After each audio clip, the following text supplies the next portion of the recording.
play a little elevator pitch. We're going to take a deeper dive into the conference. So this is last year's standings. For the purpose of this discussion, we're going to zoom in on the teams that were left out of the playoffs, maybe. Sacramento, Dallas, Phoenix, Portland, San Antonio, New Orleans, and Utah. That's where we'll start the discussion, at least. Perk, who do you believe is going to elevate into the playoffs this season when you look at their offseason moves? Y'all know sometimes, a lot of times, I eavesdrop and listen to vanity conversation. Queen Van mission when she on the phone here? with her friends, and she be saying stuff like, "Baby, honey, child, listen." Y'all listen to this. Here's the thing. I'm looking at the Spurs. and I'm looking at Victor Wembanyama. It is time.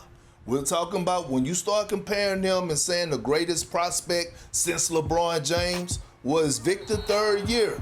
LeBron James third year, he took that leap and got into the postseason. And when you look at what the Spurs has done, they have surrounded him with some nice pieces. You look at a De'Aaron Fox who just signed a contract extension. We know what he could bring to the table, all-star level type play. Harrison Barnes, a 3-and-D guy at the wing position. They did really well in the draft. You got some nice young pieces with an evil genius in their new head coach. I'm looking at the Spurs and Wemby to go out here and make some noise and move up in this Western Conference and for them to get in the postseason. Perk, it's always a good day when you mention your better half, Queen Vanity. And by the way, congratulations. I saw all the pictures. Oh, yeah, happy anniversary. Summertime, happy anniversary to you guys.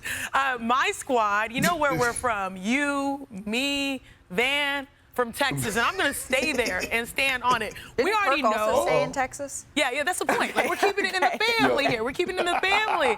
And everyone knows that I'm going to pick the Rockets naturally, but I want to pivot actually to Dallas because I feel like some people might be looking past them, especially given Kyrie Irving, his lack of availability due to injury. But still, their starting lineup is going to be solid. I mean, adding D'Lo there, who's a professional point guard.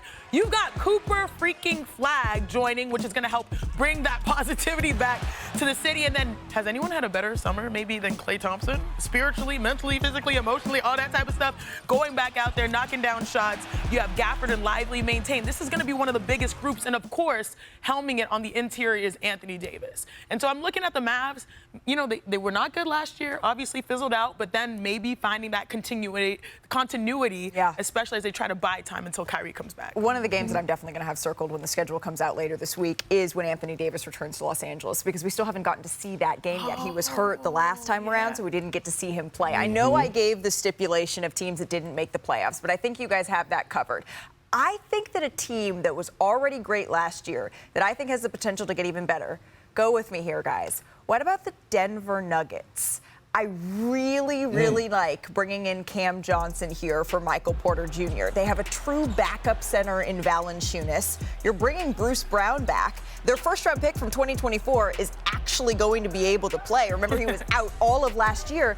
And this is the team that took the defending champs to 7 games. And Isaiah Hartenstein said this was the most difficult, as you see him there, trying to guard Nikola Jokic, the most difficult, the scariest series they ever faced. If we're looking at teams that aren't just going to make the playoffs, but have the ability to maybe even take it to OKC, I'm looking at Denver as that group. The West, though, Chiney, I think you got it super wild.